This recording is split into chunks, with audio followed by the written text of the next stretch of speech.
नमस्कार मित्रांनो, मी आहे इंद्रजित. आम्ही या शब्दांच्या प्रवासामध्ये.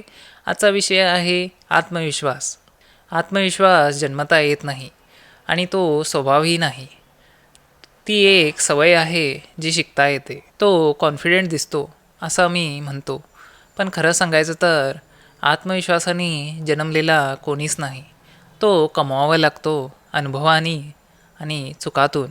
जे लोक आत्मविश्वासू दिसतात ते लोक कधी ना कधी घाबरून सुरुवात केली होती.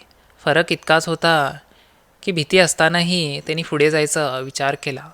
मला सगळं येतं हे आत्मविश्वास नाही. आत्मविश्वास म्हणजे मला माहीत नाही पण मी शिकेन ही तयारी. मग आम्ही काय करू शकतो? छोट्या छोट्या गोष्टी करायला सुरुवात करा. जे तुम्हाला कठीण वाटतं ते करायला सुरुवात करा. अनोळखी माणसांशी बोला, नवीन गोष्टी शिका, सभेत बोला. असं करण्याने मेंदू शिकेल, हळूहळू आत्मविश्वास वाढेल, तयार होईल.